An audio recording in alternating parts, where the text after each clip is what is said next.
الحمد للہ رب العالمین والصلاة والسلام علی سید المرسلین اما بعد فاعوذ باللہ من الشیطان الرجیم بسم اللہ الرحمن الرحیم. پڑھیے الصلاة والسلام علیک یا رسول اللہ وعلی آلک واصحابک یا حبیب اللہ. الصلاة والسلام علیک یا نبی اللہ وَعَلَىٰ آلِكَ وَأَصْحَابِكَ يَا نور اللہ. نبی کی شان میں ہو جس قدر درود پڑھو، محبوں پاؤ گے جنت میں گھر درود پڑھو. ہزار درد کو یہ ایک دوا کفایت ہے، ہزار درد کو یہ ایک دوا کفایت ہے. جو پیش آئے ذرا بھی خطر درود پڑھو. ایک بار پھر درود پاک پڑھ لے. صلو علی الحبیب صلی اللہ تعالی علی محمد صلی اللہ علیہ وسلم. میرے پیارے اسلامی بھائیو، علامہ ابن حجر رحمۃ اللہ تعالی فرماتے ہیں درود پاک ایک نیکی نہیں ہے. سبحان اللہ. ہم درود پڑھتے ہیں، بعضوں کا سمجھتے ہیں ایک نیکی کمال، یہ کئی نیکیوں کا مجموعہ ہے. درود پڑھنے سے ایمان تازہ ہوتا ہے، یہ ایک نیکی. درود کی برکت سے نبی پاک علیہ الصلوۃ والسلام پر یقین بڑھتا ہے، یہ دوسری نیکی. درود پاک پڑھنے میں تعظیم مصطفیٰ ہے، رسپیکٹ آف رسول اللہ صلی اللہ تعالی علیہ وسلم ہے، یہ تیسری نیکی. درود پاک پڑھنے سے آخرت پر ایمان پکا ہوتا ہے، یہ چوتھی نیکی. درود پاک میں نبی پاک علیہ الصلوۃ والسلام کے احسانات کا ذکر ہے، یہ پانچویں نیکی. اور درود پاک میں نیکوں کے سردار مکی مدنی تاجدار صلی اللہ تعالیٰ علیہ وسلم کا ذکر ہے، اور نیکوں کے ذکر پر رحمت اترتی ہے، یہ چھٹی نیکی ہے. ہائے ہائے، نیکیوں کا انبار لگ جاتا ہے اگر بندہ درود پاک پڑھنے والا بن جائے. اللہ مجھے اور آپ کو کثرت سے درود پاک پڑھنے کی توفیق عطا فرمائے. ایک بار پھر درود پاک. صلو علی الحبیب صلی اللہ تعالی علی محمد صلی اللہ علیہ وسلم. ایک واقعہ بڑا مشہور واقعہ ہے اور قرآنی واقعہ ہے. کئی بار ہم نے سنا ہوگا، چونکہ اب دن آنے والے ہیں، ہم ذوالقعدہ میں داخل ہو چکے ہیں اور ہم نے آگے بڑھنا ہے انشاءاللہ تو ذوالحجہ آ جائے گا. اور جیسے ہی ذوالحجہ آتا ہے تو ایک عظیم خاندان کی یاد بہت زور سے، بڑی زور و شور سے دنیا بھر میں اس کا ذکر شروع ہو جاتا ہے. اور وہ عظیم خاندان ہے حضرت ابراہیم علیہ نبینا علیہ الصلوۃ والسلام کا خاندان. حضرت ابراہیم کی یاد ہے، حضرت اسماعیل کی یاد ہے، بی بی ہاجرہ کی یاد ہے. مسلمان حج کو جا رہے ہیں، اس پہ بھی حضرت ابراہیم اور ان کے خاندان کی یادیں ہیں. اور جب قربانی کرتے ہیں تب بھی حضرت ابراہیم اور حضرت اسماعیل کی یادیں ہیں. کیا خاندان ہے. مگر ان واقعات سے جو آج بیان میں سے کچھ باتیں میں عرض کروں گا اور اس کا مقصد کیا ہے انشاءاللہ وہ آگے بتاتا ہوں. ایک بادشاہ تھا نمرود. یاد رہے کہ دنیا میں 4 ہی ایسے بادشاہ گزرے ہیں جن کو پوری دنیا پر حکومت کرنے کا موقع ملا ہے. ٹھیک ہے، اس میں 2 ایمان والے تھے، 2 غیر مسلم تھے. جو ایمان والے تھے وہ حضرت سلیمان علیہ نبینا علیہ الصلوۃ والسلام اور دوسرے حضرت ذوالقرنین رحمۃ اللہ تعالی علیہ. اور 2 جو غیر مسلم تھے، بے ایمان تھے، اس میں ایک تھا نمرود اور دوسرا فرعون. اچھا، اب نمرود جو تھا وہ بڑا ہی بدبخت تھا. ایک تو خدائی کا دعوے دار بھی ہو جاتا تھا، اور نمرود نے حضرت ابراہیم علیہ نبینا علیہ الصلوۃ والسلام کو بھی اپنی طرف بلانے کی کوشش کی کہ وہ بھی اس کی بات مانے. حضرت ابراہیم علیہ الصلوۃ والسلام اس کی بات نہیں مانتے تھے، وہ اللہ وحدہ لا شریک کی بات کرتے تھے. نمرود خدائی کا دعویٰ کرتا تھا. بڑے طویل واقعات ہیں کہ کس طرح نمرود کے دربار میں رہ کر حضرت ابراہیم نے حق کی دعوت دی. نمرود نے کہا کہ میں خدا ہوں، تو آپ نے فرمایا خدا تو وہ ہے جو زندہ کرتا ہے. تو نمرود نے کیا کیا، ایک بندہ جس کو سزائے موت سنا دی گئی تھی اس کو جیل سے نکال کے رہا کر دیا. کہا دیکھو میں نے بھی زندہ کر دیا، اس کی تو موت لکھی ہوئی تھی نا، سزائے موت ہو گئی تھی، میں نے اس کو فارغ کر دیا. کہا آپ نے فرمایا اللہ تو وہ ہے جو موت دیتا ہے. تو اس نے ایک عام بندے کو پکڑا اور اس کو قتل کا حکم دے دیا، اس کو مار دیا. کہا موت تو میں بھی دیتا ہوں. حضرت ابراہیم نے کہا کہ میرا رب وہ ہے. حضرت ابراہیم علیہ السلام نے کہا کہ میرا رب وہ ہے جو مشرق سے سورج کو نکال کر مغرب میں طلوع کرتا ہے، اگر تو خدا ہے تو مغرب سے نکال کر دکھا. اب اس کے پاس کوئی جواب نہیں تھا، یہ کیسے کر سکتا ہے کوئی؟ تو بہرحال کمال کا جذبہ تھا، کمال کا یقین تھا اللہ وحدہ لا شریک پر، ایسا یقین، سبحان اللہ۔ اب جب نمرود نے دیکھا کہ کوئی بات یہ ماننے کے لیے تیار نہیں ہے، تو ان بدبختوں نے یہ فیصلہ کیا کہ حضرت ابراہیم علیہ السلام کو آگ میں ڈال دیا جائے۔ اچھا وہ کوئی نارمل آگ نہیں تھی، ایسی آگ نہیں تھی کہ لکڑیاں لگائیں اور جناب بندے کو ڈالنا ہے، ایک ایسی آگ تھی کہ جو اس وقت تک اتنی بڑی آگ لگائی نہیں گئی تھی، اور ایسی آگ تھی کہ کوئی پرندہ بھی اوپر سے گزرتا تھا تو وہ گزر نہیں پاتا، جل کے اس کے اندر کوئلہ بن جاتا تھا، اور حضرت ابراہیم علیہ السلام کو اس آگ میں پھینکا جانے لگا۔ دیکھیں آج بھی اگر کوئی جیل میں قید ہو نا، سزا سنا بھی دی گئی ہو، تو اس کو یقین ہوتا ہے کہ کوئی نہ کوئی راستہ نکل آئے گا، ضمانت ہو جائے گی۔ یہاں تک کہ سزائے موت کے قیدیوں کو بھی یقین ہوتا ہے کہ چلے کوئی نہ کوئی چانس ہوگا، کوئی سزا معاف ہو جائے گی، کوئی عمر قید میں تبدیلی ہو جائے گی۔ سنا ہے پاکستان کی جیلوں میں کئی سال سے لوگ ہیں سزائے موت کے قیدی ہیں، مگر ان کو سزائے موت نہیں ہو رہی، تو کوئی نہ کوئی یقین یا امید رہتی ہے۔ مگر حضرت ابراہیم علیہ السلام کو آگ میں پھینک دیا گیا، اپنی طرف سے اچھال دیا گیا۔ تو جبریل امین آئے اور آ کر کہا کہ اے ابراہیم کوئی حاجت ہے تو بتائیں۔ حضرت ابراہیم علیہ السلام کہتے ہیں مجھے تم سے کوئی حاجت نہیں ہے۔ کہا پھر جس سے حاجت ہے اس کو بتا دینا، اللہ رب العالمین کی بارگاہ میں تو عرض کریں۔ تو آپ نے کہا حسبی من سؤالی علمہ بحالی، اے جبرائیل میں کس حال میں ہوں میرا رب کریم جانتا ہے، اس کا جاننا میرے مانگنے سے بہتر ہے۔ اب یقین کا لیول تو دیکھے نا، اللہ دیکھ رہا ہے نا، اے ابراہیم میرا مانگنا میرے مانگنے سے بہتر یہ کہ وہ جانتا ہے، اس نے دیکھا ہے، اسے معلوم ہے مجھے آگ میں ڈالا جا رہا ہے، اگر وہ راضی تو میں بھی راضی۔ پنجابی شاعر کہتے ہیں نا، جے سونا میرے دکھ وچ راضی میں سکھ نو چلے پاوا ہوں، اگر میرا مالک میرے دکھ میں راضی ہے تو میں نے سکھ کو کیا کرنا ہے۔ یہ کیسا یقین تھا، مگر اس یقین کا نتیجہ کیا نکلا کہ قرآن میں رب فرماتا ہے یا نار کونی برداً وسلاما علی ابراہیم۔ پھر آگ کو رب نے کیا حکم دیا، ذرا سمجھیے گا بات کو، اللہ کی قدرت کا کیسا نظارہ ہے اس واقعے میں۔ مجھے بتائیے آگ کا کام کیا ہے؟ آگ کا کام تو جلانا ہی ہے نا، عقل بھی کہتی ہے، سائنس بھی کہتی ہے، تجربہ بھی کہتا ہے، جب بھی آگ ہے کوئی چیز ڈالو جلی جاتی ہے۔ مگر اسی آگ کو رب نے کیا حکم دیا، اے آگ ابراہیم پر ٹھنڈی اور سلامتی والی ہو جا۔ اللہ اکبر، حضرت ابراہیم کا ایمان ایسا تھا، یقین ایسا تھا کہ اتنی بڑی آگ جو ہے حضرت ابراہیم کے لیے گلزار بن جاتی ہے، باغ بن جاتی ہے۔ اچھا پھر ہوا کیا کہ نمرود جو ہے کچھ دنوں کے بعد، ایسا نہیں فوراً، کچھ دنوں تک آگ جلتی رہی، حضرت ابراہیم اس میں ڈالے جا چکے تھے۔ نمرود نے سوچا دیکھوں تو صحیح کہ ابراہیم کا حال کیا ہوا ہے۔ وہ اپنے محل کی چھت پر چڑھ گیا، اور چھت پر چڑھنے کے بعد اس نے آگ کی طرف دیکھا۔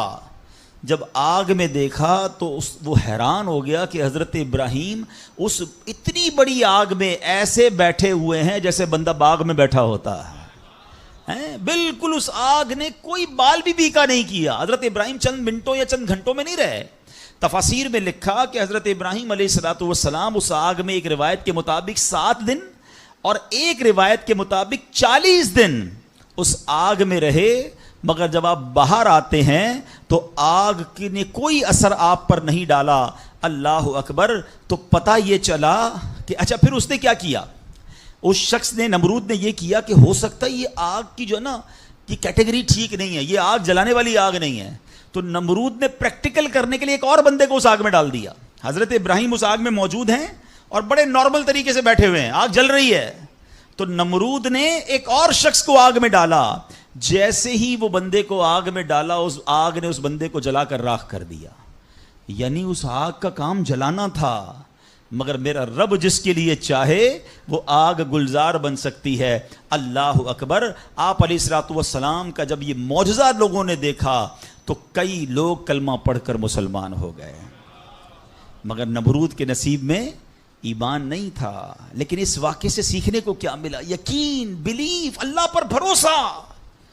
اور اگر رب پر بھروسہ ہونا تو ایسے کام آج بھی اپنی آنکھوں سے ہم دیکھ سکتے ہیں۔ ہاں، شاعر مشرق کہتے ہیں نا، اگر آج بھی ہو ابراہیم سا ایمان پیدا، دیر از اونلی ون کنڈیشن، ایمان وہ چاہیے، یقین وہ چاہیے۔ اگر آج بھی ہو کیسا ایمان؟ ابراہیم سا ایمان پیدا، آگ کر سکتی ہے انداز گلستان پیدا۔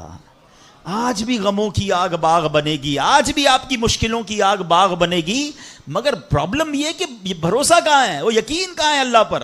ڈگمگا گئے ہم لوگ, ہمارے یقین اور بھروسے ہل گئے ہیں. اللہ اکبر. آئیے ایک اور واقعہ سنتے ہیں. حضرت ابو مسلم خولانی رحمۃ اللہ تعالی علیہ, ان کو امت کا حکیم کہا جاتا تھا, بڑے کمال کی شخصیت اور بڑے عقل مند اور دانا تھے. آپ کے دور میں, آپ یمن میں رہتے تھے اور آپ تابعی بزرگ ہیں. تابعی کس کو کہتے ہیں؟ جس نے کسی صحابی کو ایمان کی حالت میں دیکھا ہو اور اس کا خاتمہ بھی ایمان پر ہی ہوا ہو. تابعی, سبحان اللہ, وہ تابعی بزرگ تھے, یمن میں رہتے تھے. آپ کے دور میں ایک شخص تھا اسود انسی. اس بندے نے معاذ اللہ نبوت کا جھوٹا دعویٰ کر دیا اور ایک دن زبردستی آپ کو اپنے پاس بلایا اور پوچھا کہ کیا تم گواہی دیتے ہو کہ محمد صلی اللہ تعالیٰ علیہ وسلم اللہ کے رسول ہیں؟ کہا ہاں بالکل, میرے آقا علیہ الصلوۃ والسلام اللہ کے نبی ہیں, سچے نبی ہیں, وہ میرے آقا ہیں, میں ان پر ایمان رکھتا ہوں. تو پھر وہ کہتا اچھا یہ گواہی دیتے ہو کہ میں بھی اللہ کا رسول ہوں؟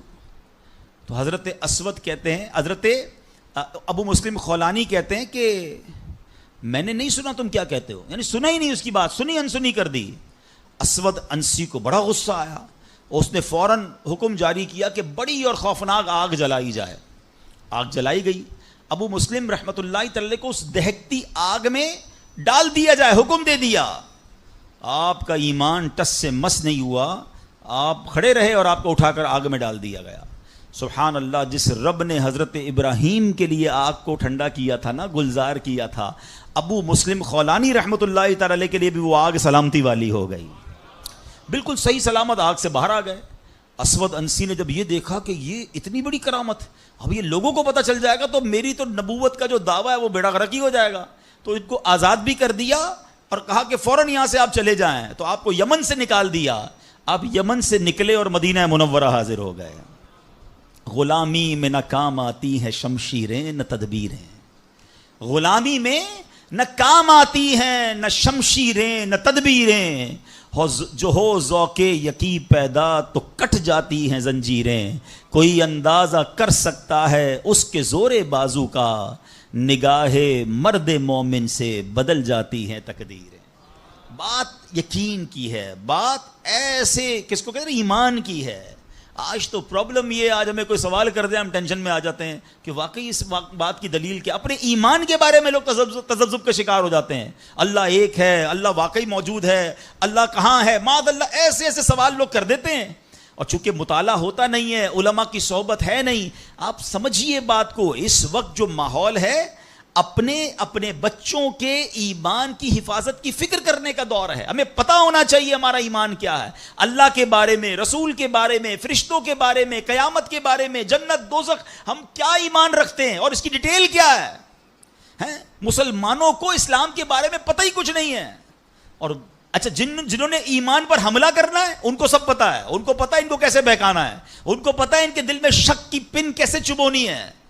تو خدارا یہ بات سمجھیے کہ اس وقت باقاعدہ ایسے لوگ, ایسے ادارے کام کر رہے ہیں کہ کسی طرح مسلمانوں کا ایمان چھین لیا جائے, ان کو اپنے رب سے ہی جناب یقین ختم کر دیا جائے, اسلام سے ہی ان کو ہلا دیا جائے, مگر فکر ہی کسی کو نہیں ہے. امام عشق و محبت اعلیٰ حضرت نے 100 سال پہلے یہ بات کہی تھی. بتاؤ وہ 100 سال پہلے کے معاملات تھے, اب اور کتنے خطرناک ہو گئے.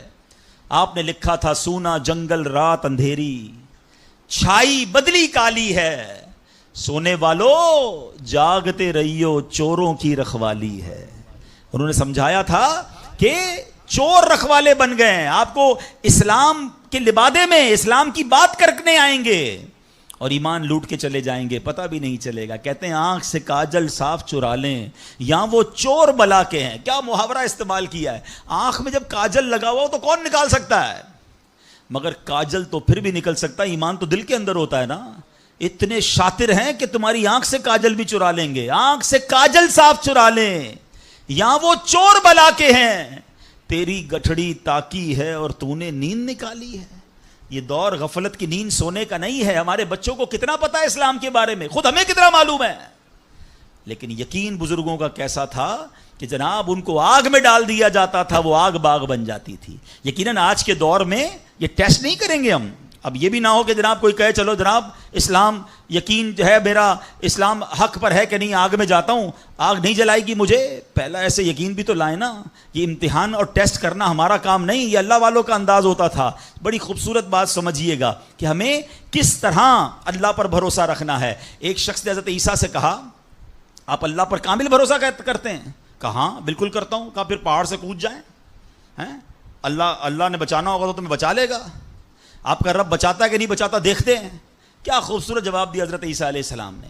آپ فرماتے ہیں اللہ پر بھروسہ ضرور رکھتا ہوں مگر اللہ کا امتحان نہیں لیتا ہوں. تو یہ بھی بات سمجھنے والی ہے. اس طرح کے ٹیسٹ نہیں لیے جاتے اپنے آپ پر, مگر ان واقعات سے سیکھنا کیا ہے کہ یقین کیسا ہونا چاہیے, رب کے فیصلوں پر اطمینان کیسا ہونا چاہیے. سبحان اللہ. انہی حضرت ابراہیم علیہ السلام کا ایک اور واقعہ ہے نا. ایک قافلہ تھا, 3 افراد ہیں, بلکہ اس میں سبحان اللہ 4 افراد ہیں. حضرت ابراہیم, حضرت اسماعیل, بی بی ہاجرہ, اور چوتھے کون تھے؟ حضرت جبرائیل. حضرت جبرائیل راستہ بتا رہے ہیں. یہ پورا قافلہ پیچھے پیچھے جا رہا ہے. کہاں جا رہا ہے؟ حضرت جبرائیل سے حضرت ابراہیم کو اتنا شوق تھا, پوچھتے ہیں ابراہیم اے جبرائیل ہماری منزل آ گئی؟ کہتے ہیں ابھی اور آگے. ہماری منزل آ گئی؟ کہتے ہیں ابھی اور آگے. لکو دک صحرا میں ایک ٹیلے پر جا کر, کون سی جگہ تھی جہاں آج مکہ آباد ہے؟ کچھ بھی نہیں تھا, کعبہ بھی نہیں تھا. اسی ٹیلے والی جگہ پر بعد میں کعبہ بنایا گیا. بالکل صحرا ہے, نہ پانی ہے نہ کھانا ہے. حضرت جبرائیل نے بتایا اے ابراہیم تمہارا مقام آ گیا ہے. حضرت ابراہیم کی اطاعت دیکھیں کہ وہ بیٹا جو 99 سال کی عمر میں دعاؤں کے بعد ملا ہے. حضرت اسماعیل آپ کو 99 سال دعا کرتے کرتے گزر گئے, پھر ملے تھے, مگر حکم کیا تھا کہ اپنے بیٹے کو, اپنی زوجہ کو وہاں چھوڑ آؤ. حضرت ابراہیم اپنی زوجہ کو, اپنے بیٹے کو جب چھوڑ کر جاتے, تھوڑے سے کھجورے ہیں, پانی ہے, تو بی بی ہاجرہ کیا کہتی ہیں؟ 3 بار کہا کہ ابراہیم کس کے سہارے چھوڑے جا رہے ہیں, کس کے سہارے چھوڑے جا رہے ہیں. حضرت ابراہیم نے جواب نہیں دیا, تو آخر میں کہتی ہیں اللہ امرک بہذا, اے اللہ کے نبی, کیا اللہ پاک نے آپ کو اس کا حکم دیا ہے؟ آپ نے کہا مجھے رب نے حکم دیا ہے. اب یقین دیکھیں اس خاتون کا, اس ماں کا یقین دیکھیں جس کا چھوٹا بچہ ساتھ ہے, دودھ پیتا بچہ ساتھ ہے, نہ کوئی انسان نہ پرندہ. مگر جب حضرت ابراہیم نے کہا نا کہ ہاں رب کا حکم ہے, تو کیا کہا؟ لا یضیعونا اللہ, یعنی اے اللہ پاک کے نبی اگر یہ اللہ پاک کا حکم ہے تو پھر آپ خیر سے جائیں, اللہ ہمیں ضائع نہیں کرے گا. رب کا حکم ہے نا, پھر کھانا بھی اسی نے دینا ہے, پانی بھی اس نے دینا ہے, ہماری حفاظت بھی اسی نے کرنی ہے. آئے ہائے یقین کیسا تھا کہ وہ رب رحمان قدرتوں والا ہے. اللہ وہ ہے جو مردے سے زندہ نکال سکتا ہے. اللہ وہ ہے جو دن سے رات کو بناتا ہے, رات سے دن کو بناتا ہے. اللہ پاک وہ ہے جو بنجر سرزمین کو سرسبز و شاداب بنا دیتا ہے. یہ وہی رب ہے جو صحرا سے چشمے نکال دیتا ہے. اللہ پر یقین تھا کہ اگر پانی نہیں تو کیا ہوا, پانی بھی اسی کی نعمت ہے, وہی عطا فرمانے والا ہے. ارے یہاں کھانا نہیں تو کیا ہوا, رزق دینے والا تو موجود ہے. سبحان اللہ. اور ایسا ہی ہوا, کہا اب خیر سے جائیے, اللہ ہمیں ضائع نہیں کرے گا. کیا خوبصورت شعر ہے نا. یقین مثل خلیل آتش نشینی, یقین مثل خلیل آتش نشینی, یقین اللہ مستی خود گزینی, سن اے تہذیب حاضر کے گرفتار, غلامی سے بدتر ہے بے یقینی. کیا ترجمہ ہوا اس کا معنی کیا ہوا؟ یقین کیا ہے؟ حضرت ابراہیم کی طرح بے خطر بغیر ڈرے آگ میں کود جانے کا نام یقین ہے. یقین کیا ہے؟ محبت الہی میں غرق ہو جانا اور اپنے آپ کی اصلاح میں لگ جانا یقین ہے. اے دور حاضر کی تہذیب کے دیوانوں, بے یقینی جو ہے وہ غلامی سے بھی بری چیز ہے. آج بے یقینی کی فضا کیسی ہے, یقین ہی نہیں ہے کسی کو. تذبذب, ٹینشن, اللہ پر, دین پر, اپنے دنیا کے معاملات پر یقین ہی نہیں ہے کسی کو. ہر وقت بے فکروں میں گھرا ہوا ہے. اے میرے پیارے اسلامی بھائیوں, آج غربت عام ہے, مشکلات ہیں, ہر دوسرا آدمی مشکلات پہ پھنسا ہوا ہے, لڑائی جھگڑے ہیں, نا اتفاقی ہے. دنیا میں کئی جگہ تو مسلمان بیچارے ظلم و ستم